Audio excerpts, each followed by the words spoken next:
Kami sedang mencari 10 abang kakak yang ada masalah ketulan di badan, sama ada di kawasan leher, bahu ataupun belakang. Anda boleh cuba krim herba dari Jepun ini. Krim ini membantu menyokong penjagaan kulit di kawasan yang terasa tidak selesa dengan bahan semula jadi seperti bunga cengkeh, bunga limau dan akar dingkiau yang membantu memberi rasa sejuk, selesa dan menyerap dengan cepat ke dalam kulit. Sesuai untuk lelaki dan wanita yang nak rasa badan lebih ringan dan selesa setiap hari. Cuma perlu sapukan 2 kali sehari, pagi dan malam secara konsisten. Ramai yang telah beri maklum balas positif selepas 2 hingga 4 minggu penggunaan. Sekarang produk ini sedang dalam promosi. Anda boleh cuba dulu dengan harga diskaun. Bukan ubat, tapi dah ramai yang cuba dan berpuas hati dengan hasilnya.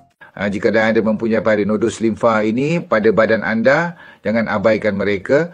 Mungkin terdapat nodus limfa yang menyakitkan atau tidak, yang merupakan tanda-tanda nodus limfa atau tumor tiroid. Masalah pertama ialah kehilangan estetika. Anda akan berasa sakit, gatal dan tidak selesa. Jika tidak dirawat dengan betul, ia akan menyebabkan keradangan.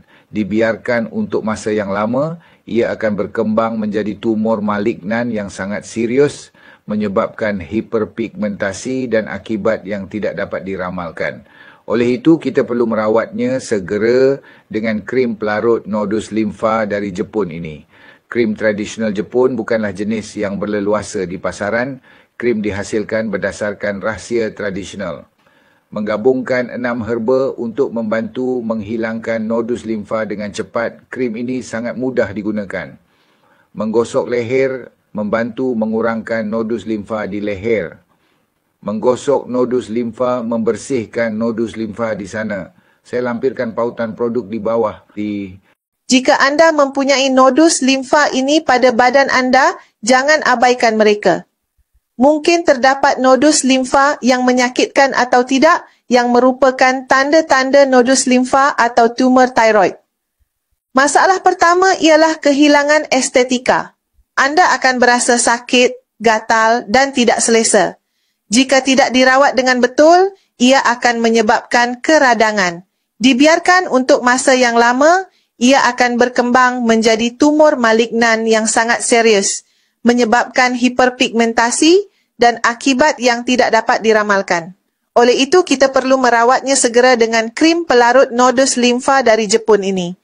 Krim tradisional Jepun bukanlah jenis yang berleluasa di pasaran.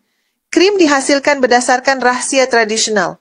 Menggabungkan 6 herba untuk membantu menghilangkan nodus limfa dengan cepat. Krim ini sangat mudah digunakan. Menggosok leher membantu mengurangkan nodus limfa di leher.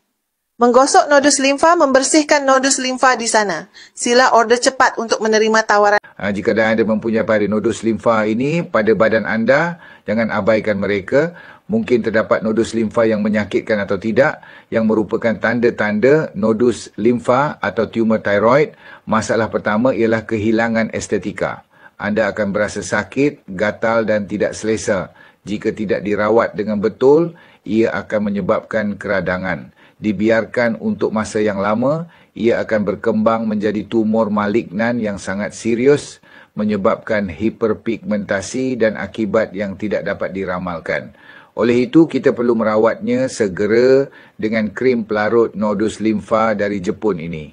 Krim tradisional Jepun bukanlah jenis yang berleluasa di pasaran. Krim dihasilkan berdasarkan rahsia tradisional. Menggabungkan 6 herba untuk membantu menghilangkan nodus limfa dengan cepat. Krim ini sangat mudah digunakan.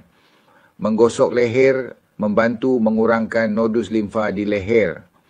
Menggosok nodus limfa, membersihkan nodus limfa di sana. Saya lampirkan pautan produk di bawah.